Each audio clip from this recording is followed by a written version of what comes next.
ರಾಜ್ಯ ಕಾಂಗ್ರೆಸ್ನಲ್ಲಿ ಈ ಕುರ್ಚಿ ವಿಚಾರಕ್ಕಾಗ್ತಾ ಇರುವಂತಹ ಬೆಳವಣಿಗೆಗಳು ದಿನಕ್ಕೊಂದು ತಿರುವನ್ನು ಪಡೆದುಕೊಳ್ತಾ ಇದೆ.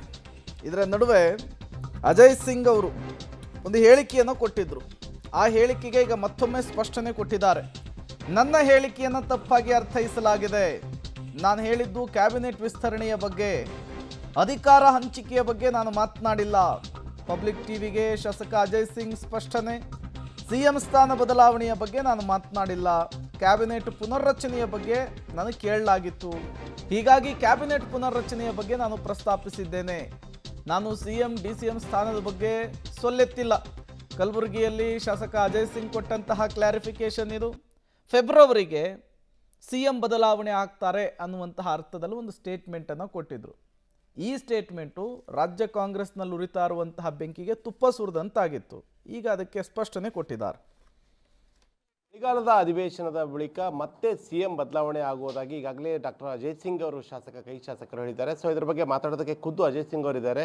ಸರ್, ಈಗ ಸಿಎಂ ಬದಲಾವಣೆ ಬಗ್ಗೆ ತಾವೊಂದು ಹೇಳಿಕೆಯನ್ನು ಕೊಟ್ಟಿದ್ದೀರಿ. ಏನಿದ್ರ ಬಗ್ಗೆ ಸ್ಪಷ್ಟೀಕರಣ ಕೊಡ್ತೀರಾ ಸರ್? ಅಲ್ಲ, ನಾನು ಯಾವುದು ಹೇಳಿಕೆ ಕೊಟ್ಟಿಲ್ಲ. ಸಿಎಂ ಬದಲಾವಣೆ ಬಗ್ಗೆ ನಾನು ಏನು ಮಾತೇ ಆಡಿಲ್ಲ. ನಾನು ಕೇಳಿದ್ದು ಕ್ಯಾಬಿನೆಟ್ ಎಕ್ಸ್ಪ್ಯಾನ್ಷನ್ ಯಾವಾಗ ಆಗಬಹುದು ಅಂತ ಕೇಳಿದ್ರು. ನಾನು ಈ ಒಂದು ಅಧಿವೇಶನ ಆದ ನಂತರ ಕ್ಯಾಬಿನೆಟ್ ಎಕ್ಸ್ಪ್ಯಾನ್ಷನ್ ಆಗ್ಬೋದು, ಇಲ್ಲದಿದ್ದರೆ ಹೈಕಮಾಂಡ್ ಡಿಸೈಡ್ ಮಾಡಿದ್ರೆ ಜನವರಿಲಿ ಆಗ್ಬೋದು, ಫೆಬ್ರವರಿಲಿ ಆಗ್ಬೋದು. ಅದು ಪಕ್ಷದಲ್ಲಿ ಇರ್ತಕ್ಕಂಥ ವರಿಷ್ಠರಿಗೆ ಬಿಟ್ಟಿದ್ದು ಹಾಗೂ ನಮ್ಮ ಹೈಕಮಾಂಡ್ ಬಿಟ್ಟಿದ್ದು.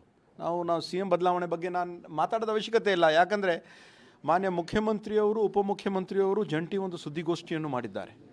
ಅವರು ಸ್ಪಷ್ಟವಾಗಿ ಅವರು ಹೇಳಿದ್ದಾರೆ, ನಾವು ಒಗ್ಗಟ್ಟಾಗಿದ್ದೀವಿ, ನಮ್ಮಲ್ಲಿ ಏನೂ ಭಿನ್ನಾಭಿಪ್ರಾಯ ಇಲ್ಲ. ಹೈಕಮಾಂಡ್ ಯಾವೊಂದು ರೀತಿಯಿಂದ ಹೇಳ್ತಾರೆ ಅದು ನಾವು ಮಾಡ್ತೀವಿ ಅಂತ ಹೇಳಿದ್ದಾರೆ. ಅಥವಾ ನಾವು ಮಾತಾಡೋದು ಪ್ರಶ್ನೆ ಬರಲ್ಲ. ಪ್ರಮುಖವಾಗಿ ಕೇಳಿರೋದು ಸಿಎಂ ಬದಲಾವಣೆ ಬಗ್ಗೆ ಏನಂತೀರಾ ತಾವು ಅಂತ. ಸೊ ಬದಲಾವಣೆ ಆಗಲೇಬೇಕಲ್ಲ ಅನ್ನೋ ಒಂದು ಹೇಳಿಕೆ ಬಂತು. ಸೊ ಏನಾಯ್ತು ಇದು ಗೊಂದಲ ಅಂತ? ಅವರು ನನಗೆ ಕ್ಯಾಬಿನೆಟ್ ಎಕ್ಸ್ಪ್ಯಾನ್ಷನ್ ಬಗ್ಗೆ ನನಗೆ ಕೇಳಿದರು. ಅವರು ಕ್ಯಾಬಿನೆಟ್ ಎಕ್ಸ್ಪ್ಯಾನ್ಷನ್ ಯಾವಾಗ ಆಗಬಹುದು ಅಂತ ಅವರು ಕೇಳಿದ್ರು. ಕ್ಯಾಬಿನೆಟ್ ಎಕ್ಸ್ಪ್ಯಾನ್ಷನ್ ಡಿಸೆಂಬರ್ ಅಧಿವೇಶನ ಆದ ನಂತರ ಆಗ್ತದೆ, ಜನವರಿ ಫೆಬ್ರವರಿಲಿ ಅದು ಆಗಲೇಬೇಕಲ್ಲ ಅಂತ ಹೇಳಿದ್ರು. ಯಾಕಂದರೆ ನಮ್ಮ ಮುಖ್ಯಮಂತ್ರಿಯವರು ಕೂಡ ಹೇಳಿದ್ರು ನವಂಬರಲ್ಲಿ ಕ್ಯಾಬಿನೆಟ್ ಎಕ್ಸ್ಪ್ಯಾನ್ಷನ್ ಆಗ್ತದಂತ.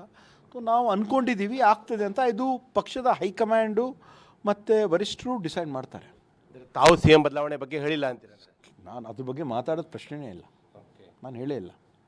ಅಂದರೆ ತಮ್ಮ ಡಿಸಿಷನ್ ಸ್ಪಷ್ಟವಾಗಿದೆ, ಅಂದರೆ ನಾವು ಆ ಹೇಳಿಕೆಯಲ್ಲಿ ಕೊಟ್ಟಿಲ್ಲ ಅನ್ನೋದ್ರ ಬಗ್ಗೆ ನಾನು ಅದ್ರ ಬಗ್ಗೆ ನಾನು ಮಾತೇ ಆಡಿಲ್ಲ. ನಂಗೆ ಕೇಳಿದ್ದು ಕ್ಲಿಯರ್ ಆಗಿ ಕ್ಯಾಬಿನೆಟ್ ಎಕ್ಸ್ಪ್ಯಾನ್ಷನ್ ಬಗ್ಗೆ, ಅದ್ರ ಬಗ್ಗೆ ನಾನು ಹೇಳಿದ್ದೀನಿ. ಆಗಬಹುದಂತ ನಾನು ಹೇಳಿದ್ದೀನಿ. ಕ್ಯಾಬಿನೆಟ್ ಎಕ್ಸ್ಪ್ಯಾನ್ಷನ್ ಆಗಬಹುದು. ಮಾನ್ಯ ಮುಖ್ಯಮಂತ್ರಿ ಅವ್ರು ಹೇಳಿದ್ರು ನವಂಬರಲ್ಲಿ ಆಗ್ತದಂತ. ಡಿಸೆಂಬರ್ ಎಂಡಲ್ಲಿ ಆಗ್ಬೋದು, ಜನವರಿಯಲ್ಲಿ ಆಗ್ಬೋದು, ಫೆಬ್ರವರಿಲಿ ಆಗ್ಬೋದು, ಅದು ನಂತರನೂ ಆಗ್ಬೋದು ಅಂತ ಆ ವಿಷಯ ಬಗ್ಗೆ ಹೇಳಿದೆ ನಾನು. ಈಗ ಸಚಿವ